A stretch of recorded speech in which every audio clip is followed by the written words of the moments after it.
Hola, ¿qué tal? Mi nombre es Jorge Martínez Soto, soy colaborador del Inversor Inquieto y banquero privado para Bank León, y en el día de hoy os doy una vez más la bienvenida a este apartado de supuestos prácticos de nuestros podcasts que centramos sobre todo en temas que consideramos interesantes, de actualidad, mercados financieros, noticias relevantes, tema de impuestos, etcétera, ¿no? O sea, aquí el objetivo es traeros cositas frescas y que os sirvan, que es lo importante al fin y al cabo, que os sirvan para tomar las decisiones que consideréis más correctas, ¿vale? En el día de hoy, un tema apasionante, por lo menos desde mi punto de vista, porque vamos a abrir un melón que ya tocaba ir abriendo, que es el melón de la gestión activa versus gestión pasiva. Porque nos llegan muchos clientes, compañeros, y se escucha por ahí en los medios de comunicación, no, porque es que la gestión pasiva históricamente siempre ha sido mejor que la gestión activa y encima cobran menos comisiones. Y bueno, hoy vamos a ver si de verdad esto es cierto y si la gestión pasiva es mejor que la gestión activa. Perdón, para todos aquellos que no sepáis la diferencia, que diréis de qué narices me está hablando este hombre, gestión activa básicamente consiste en invertir en aquellos productos de inversión en los cuales hay un gestor o un equipo gestor que se encarga de ir cambiando los diferentes activos que componen un fondo de inversión, por ejemplo, ir ajustando los pesos, pues si una compañía sube que demasiado quitarla, si ven que otra compañía tiene potencial incluirla y como muy bien su nombre indica, pues hacer ahí movimientos de forma activa, ¿vale? Pero que haya una gestión, o sea, que haya un equipo y una persona, sobre todo un equipo detrás, que te realice esos cambios y esos ajustes en función, pues, de cómo ven ellos el mercado, las perspectivas, sus análisis, etcétera, ¿vale?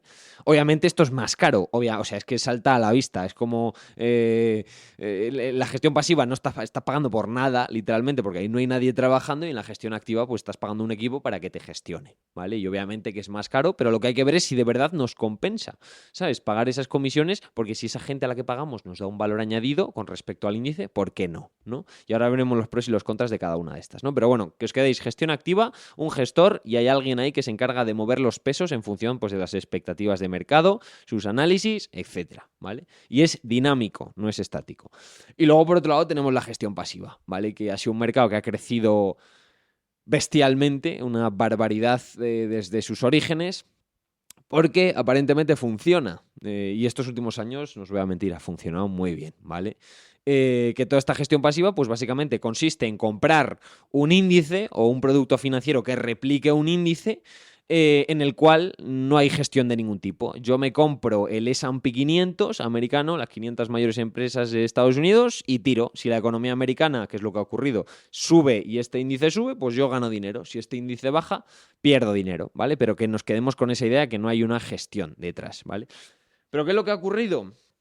Que con el paso de los años se ha puesto un poquito en tela de juicio la capacidad que tienen determinados gestores de dar ese valor añadido. ¿Por qué? Porque los mercados cada vez son más perfectos y la verdad es muy complicado aportar valor. Con esto no quiero decir que no haya nadie que lo haga, porque ya veremos que sí es así, ¿vale? Hay gestores que baten al índice. Pero en un mercado aparentemente, sobre todo en economías desarrolladas, cuasi perfecto, la gestión activa pues tiene muchas limitaciones. ¿Por qué? Y sobre todo en estos últimos años, porque es que si le echamos un vistazo al tema de la gestión activa versus pasiva, vemos que en promedio el 92% de los fondos de gestión activa no baten a los índices después de 10 años. ¿Vale? Es decir, solo hay un 8% a priori de los gestores en los últimos 10 años que haya batido a su índice, que haya batido a la gestión pasiva, ¿vale?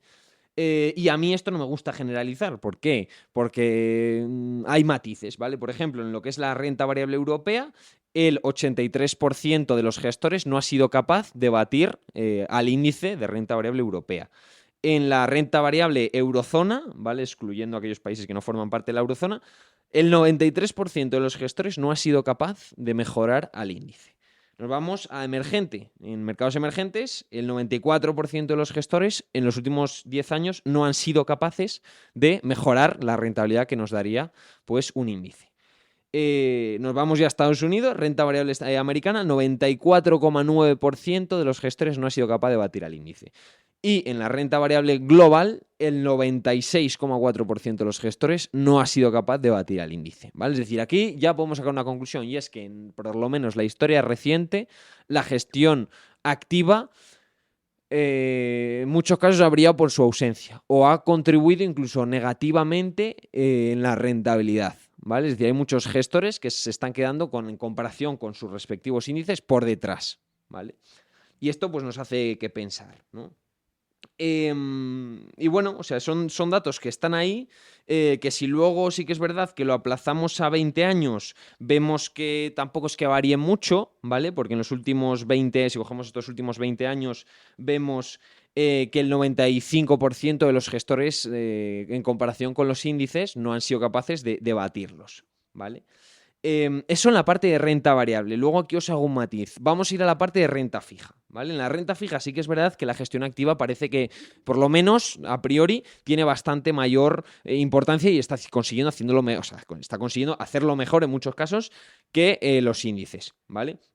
Aquí vemos, por ejemplo, que el 65% de aquí ya vemos que bajamos de un 95 que no baten, ahora renta fija que es un 65 que no baten, ¿vale? A los índices.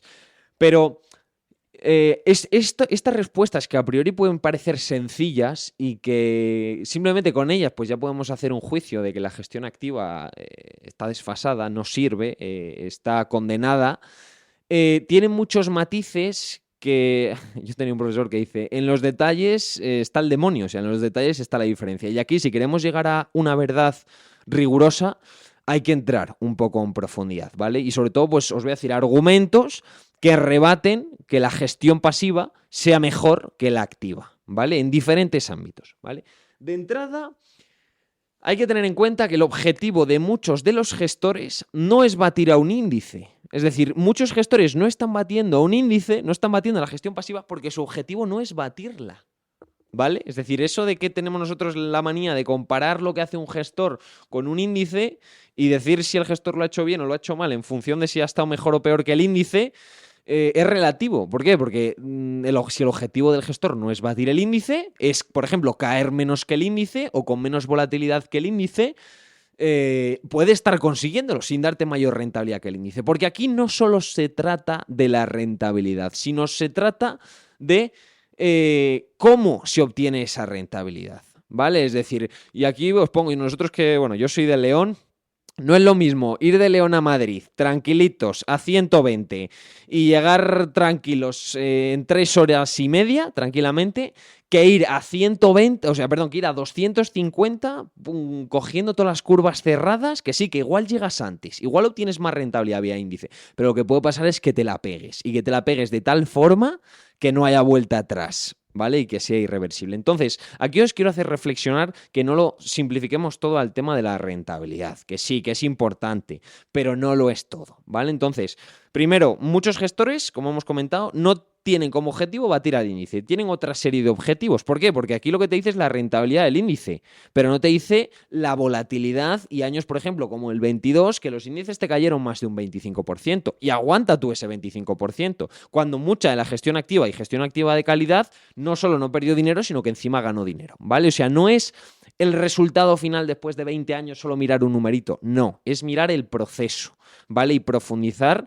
Y, oye, si estamos dispuestos a asumir esa volatilidad, esos movimientos, y no nos da vértigo en determinados momentos ver un 25, pues igual la gestión pasiva puede ser una opción. Yo no os digo que no, ¿vale? Pero que de entrada reflexionemos que muchos de los gestores no baten a los índices no porque no quieran y no porque no puedan, sino porque no es su principal objetivo, ¿vale?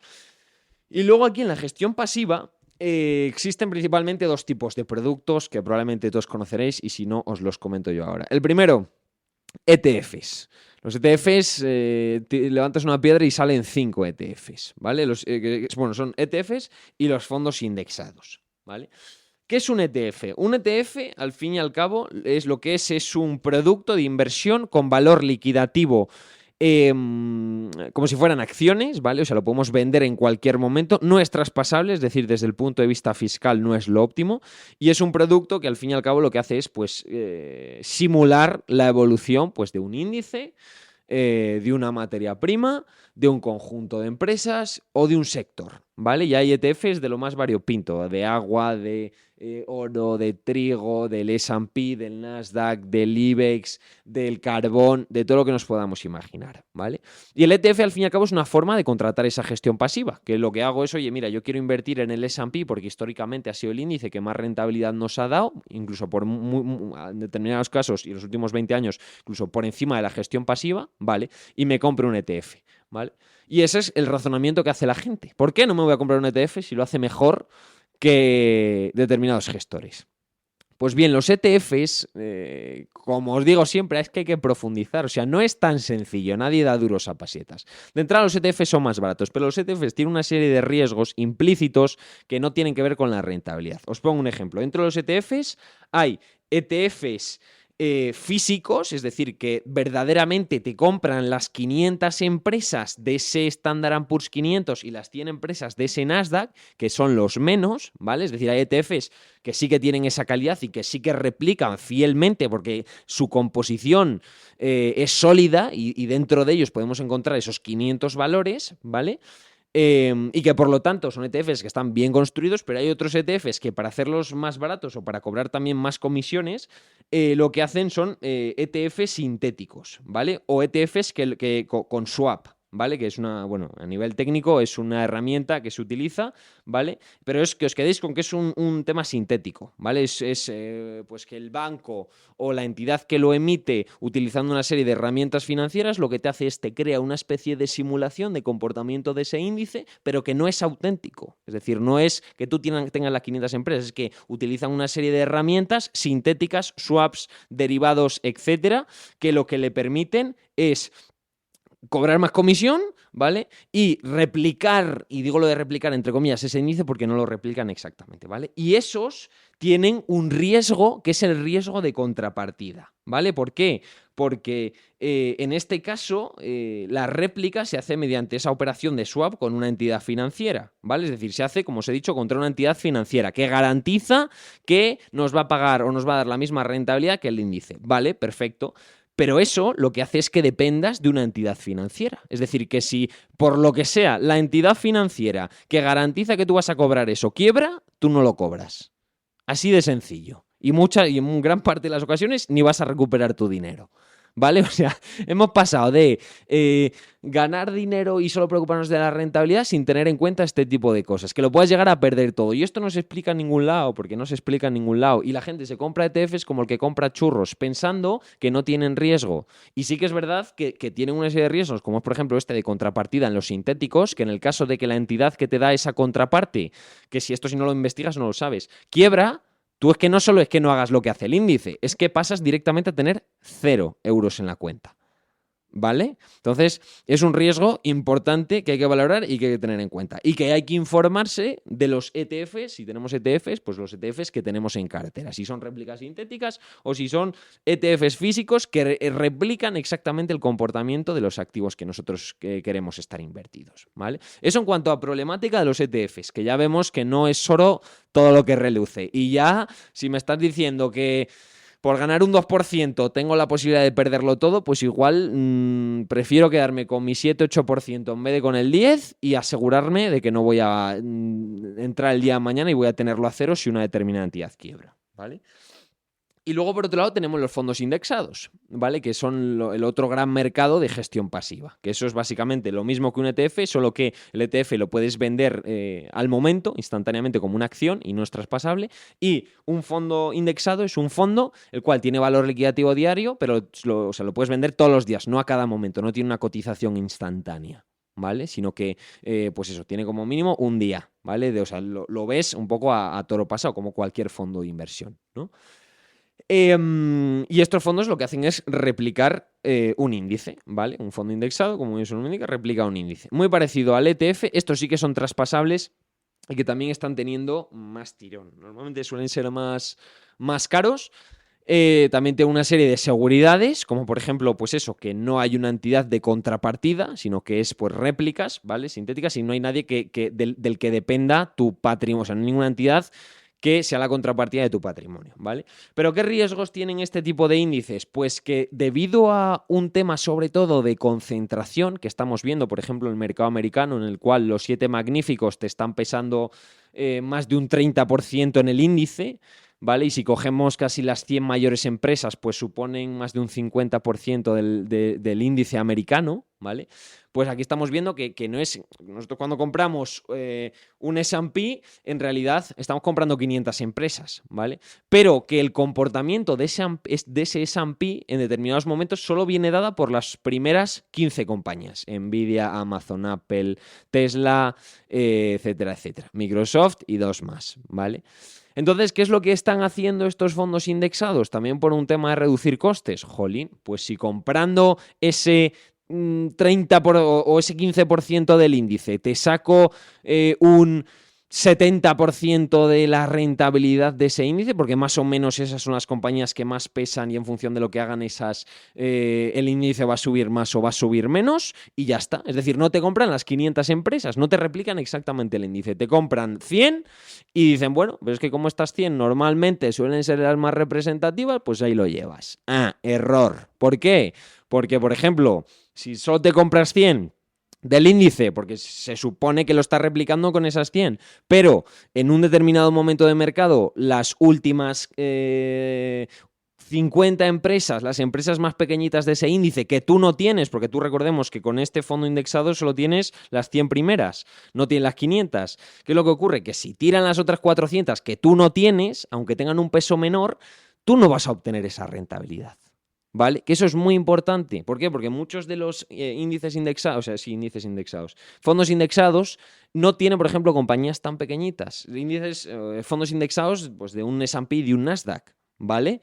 Entonces ahí, pues el coste de oportunidad. Y antes se hacía, es decir, antes cuando te comprabas un fondo indexado, se metían las 500 compañías, pero ahora no. O sea, ahora los indexados cada vez tienen más riesgo de lo que creemos porque su composición está cambiando radicalmente, sobre todo en los últimos 25 años, y no precisamente para mejor. O sea, antes tenían cientos de valores y además los tenían ponderados por capitalización bursátil. Ahora se encargan ellos de hacerte un mix, una especie de sucedáneo en el cual combinando Nvidia más Amazon más Tesla y te compran un derivado de no sé qué, tienes más o menos la rentabilidad del S&P, ¿vale? Cuando no es que tengas directamente el S&P, ¿vale? Entonces, eso también es un riesgo que hay que asumir, es decir, hay que ser conscientes de lo que estamos comprando y también ser conscientes de los riesgos que hay de liquidez, ¿vale? ¿Por qué? Porque supongamos que compramos un fondo indexado que se compone, me lo invento, de Nvidia, Amazon más Tesla, más un futuro del FTSE o del IBEX 35, porque eso está estudiado estadísticamente que si te compro eso el 95% de las veces se va a parecer mucho al comportamiento del S&P, ¿vale? ¿Eso qué es lo que puede provocar? Coño, pues que yo en cartera tengo un futuro del FTSE y del IBEX 35. Si hay un problema en esos dos índices, a pesar de que no tengan nada que ver con el mercado americano, y si hubiera estado invertido en lo que es puro mercado americano, no me impactasen, si pasa cualquier cosa en el mercado, en el FTSE o en el IBEX 35, yo me lo estoy comiendo con patatas. ¿Me explico? Es decir, y por eso hay que analizar, ¿vale? Analizar, reflexionar y verdaderamente tomar una decisión de inversión no solo basándose en la rentabilidad, porque, ojo, también os digo una cosa, rentabilidades pasadas no tienen que ver con rentabilidades futuras. Es decir, que así como en los últimos 20 años los fondos indexados y los ETFs pues, y los índices en general lo han hecho mejor que la gestión activa, eso no quiere decir que de cara a los próximos 10 y 15 años vuelva a ocurrir lo mismo. No nos da garantía de nada, ¿vale? Entonces no tenemos que tomar esta decisión solo en búsqueda de rentabilidad, ¿vale? Sino que tenemos que tomar esta decisión siendo conscientes de lo que estamos comprando, ¿vale? Y siendo conscientes de los riesgos que tiene este tipo de gestión. Y luego es que hay otra, también si lo estudiamos estadísticamente, más del 65% de los ETFs y fondos indexados que se componen de esta forma sintética no lo hacen igual que el índice. Es decir, que tú se supone que estás comprando algo que te iguala al índice, pero luego si tú vas y comparas, vale, el índice ha subido en 1. Si lo miras día a día, estás viendo que en muchos casos no se está cumpliendo. Y la pregunta es, ¿pero no tenía yo un indexado? Ya, tienes un indexado que replica algo parecido al índice. No es que tengas el índice, cuidado, ¿vale? Cuidado ahí. ¿vale? Entonces, tener estas cosas en cuenta a la hora de pues tomar una decisión, a la hora de informarse y a la hora de hablar, ¿vale? Porque es fácil decir, no, que los índices superan a la gestión activa, ¿vale? Y muchos de los indexados y muchos de los ETFs no alcanzan la rentabilidad del índice. Vamos a hablar con propiedad, ¿vale? Y tienen una serie de riesgos que no tienen la gestión activa, ¿vale? Entonces, bueno, que lo tengamos en cuenta. Y que también, jolín, hay que tener en cuenta que tampoco en los últimos años hemos vivido algunos shocks, pero ninguno extremadamente grande. O sea, no hemos vivido, por ejemplo, un 2008, ¿vale? Y estos índices pues no tienen muchas veces en cuenta lo que ha ocurrido en 2008 y, por ejemplo, en el caso de que se produjera una catástrofe aún mayor, a mí lo que personalmente me transmite tranquilidad es estar invertido en un producto de inversión que yo sé que va a haber una gestión activa, un equipo de gestores que se van a encargar de que en el caso de que pete algo por algún sitio gordo, me puedan proteger y no estar completamente abandonado a mi suerte como lo estaríamos en gestión pasiva en un ETF o en un fondo indexado, sin ningún tipo de gestión, que estás a merced de la marea. Entonces, por ponernos una comparación, esto es como si intentamos cruzar el mar en una balsita, ¿vale? Nosotros por nuestra cuenta, o si contratamos a un capitán y un buen barco para que nos lleve a puerto, ¿vale? Yo soy de los que personalmente en momentos de tormenta me prefiero un capitán con experiencia y alguien que sabe y que ha vivido muchas crisis y que por lo tanto en el caso de que se produzcan me va a salvar, ¿vale? Que montármelo por mi cuenta, estar metido en una lanchita, que sí, bueno, es que esa lanchita justo si le metes este motor va rápido que flipas, vale, sí, pero esa lanchita como vengan muy, muy mal dadas y te quiebre la entidad que le está dando el respaldo o tenga algún problema de liquidez, pues te vas al fondo del mar. Y yo voy despacito, sí, en mi barco, pero yo tengo la garantía de que voy a llegar a un determinado puerto y que en el caso de que venga una tormenta no se me va a hundir el barco, ¿vale? Entonces, que os sirva este símil de comparación para saber distinguir un poco entre esa gestión pasiva, que al fin y al cabo sí lo ha hecho muy bien en términos de rentabilidad con matices, pero no tiene por qué seguir haciéndolo bien y sigue teniendo una serie de riesgos asociados que, por ejemplo, estando en gestión pasiva no tenemos, ¿vale? Entonces, dicho esto, yo creo que, bueno, más o menos han quedado claras ambas partes. Cada uno es libre de tomar las decisiones que crea oportunas y que no son gestiones sustitutivas. Es decir, que no es o una u otra, no es o papá y mamá o mamá. No, esto es al fin y al cabo ver un punto de equilibrio, un punto medio en el cual podamos aprovechar en determinados momentos de mercado la gestión pasiva, que nos dé pues esa beta de mercado y que si los mercados tiran nosotros podamos obtener rentabilidad, una rentabilidad aceptable y combinarlo con aquellos fondos de gestión activa, perdón, que además de que los hay que superan el índice, porque son pocos, pero los hay, o aquellos que no superan el índice, pero porque no tienen objetivo de superarlo, y que lo que nos aportan es esa estabilidad, ¿sabes? Entonces, no es un tema de elegir uno u otro, sino desde mi punto de vista de combinarlos en la proporción que cada uno considere oportuno y en función de el tipo de mercado en el que esté, el perfil que tenga, etcétera, ¿vale? Así que nada, espero haber iluminado un poco más este tema con tantas que a día de hoy pues le rodean tantas luces y sombras, que no os centréis en las respuestas fáciles, porque hay veces que la respuesta fácil es la correcta, pero este yo creo que no es uno de esos ejemplos, ¿vale? Así que nada, un abrazo y estamos aquí a vuestra disposición para lo que queráis. Hasta la próxima.